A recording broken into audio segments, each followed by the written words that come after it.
Երեկվանից վերականգնվել են Իրանի նկատմամբ բոլոր տեսակի պատժամիջոցները։ Համապատասխան որոշումները կայացրել էին ՄԱԿ-ի անվտանգության խորհուրդն ու Եվրամիության խորհուրդը։ Պատժամիջոցները արդեն սկսել են ազդել Իրանի տնտեսության վրա եւ կարող են ազդել նաեւ հայ-իրանական առևտրաշրջանառության վրա։ Թեմային հետևել է Արտյոմ Երկանյանը։ Արտյոմ, ինչու վերականգնվեցին այդ պատժամիջոցները։ Ժամանակին այդ պատժամիջոցները կասեցվել էին, դադարեցվել էր դրանց գործողությունը 2015 թվականին Իրանի եւ այդ վեցնյակ կոչվող միավորման միջև միջուկային գործարքի արդյունքում, սակայն քանի որ այդ Իրանա-իսրայելական օգոստոսյան պատերազմից հետո Իրանը այլևս չարտոնեց, որ ՄԱԳԱՏԷ-ի փորձագետները կարողանան ինսպեկցիա իրականացնեն իրանական միջուկային օբյեկտներում, այդ վեցնյակից 3-ը Ֆրանսիան, Մեծ Բրիտանիան ու Գերմանիան առաջարկեցին ՄԱԿ-ի անվտանգության խորհրդին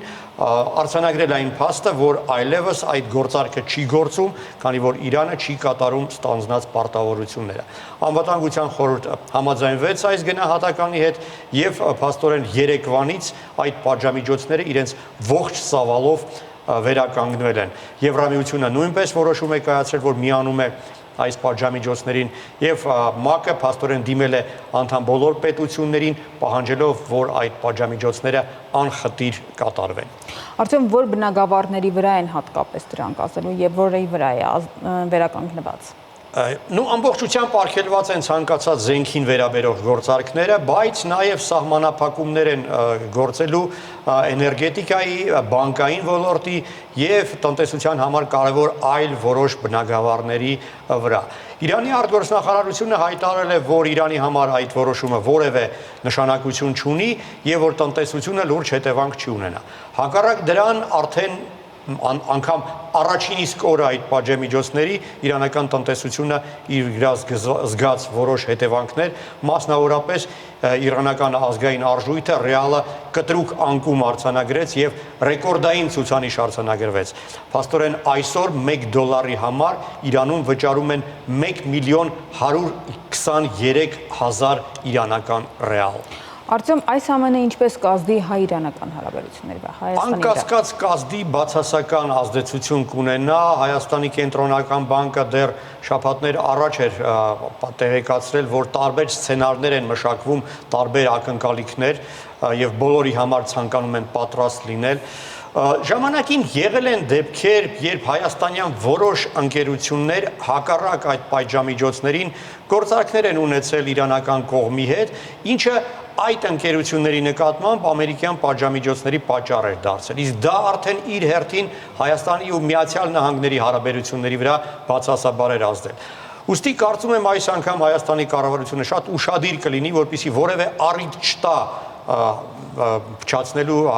հարաբերությունները արևմտյան գործընկերների հետ։ Դե իրականում մեր ապրանքաշրջանառությունը այդ պատժամիջոցային ապրանքների հետ ուղիղ առնչություն չունի, բայց դժվար է հավատալ, որ ոչ մի հետևանք չի ունենա Հայաստանի տնտեսությունը, քանի որ իրանական բանկերն են պատժամիջոցների ներքո գործելու։ Այսինքն դա բնական է, որ կազդի հաշվարկների վրա, տրանզակցիաների վրա, փոխանցումներն են բարդանալու կամ անհնարին դառնալու որոշ դեպքերում։ Դա իհարկե իր բացասական ազդեցությունը անխուսափելիորեն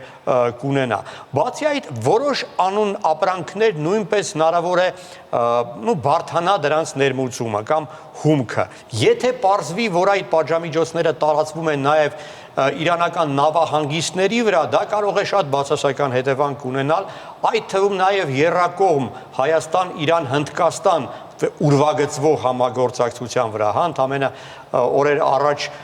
Իրան, Հնդկաստան, Հայաստան մի դիվանագիտական մակարդակի միջոցառում տեղի ունեցավ Թեհրանում, կարծես մեծ ապագա է այս ամենին սպասում, այդ ամենը կարող է հարցականի տակ հայտնվել։ Շաբաթներ առաջ իմացանք, որ հայ-իրանական նոր խոշոր գործարքներ են ուրվագծվում, մասնավորապես համատեղ ձեռնարկությունների հիմնում Իրանում եւ Հայաստանում։ Դա եւս կարող է վտանգված լինել, քանի որ Իրանը պարզապես ազատ ռեսուրսներ չի ունենա այդ մասշտաբային նախագծերի մեջ ներդրումներ անելու համար։ Ամեն դեպքում սա իհարկե մարտահրավեր է,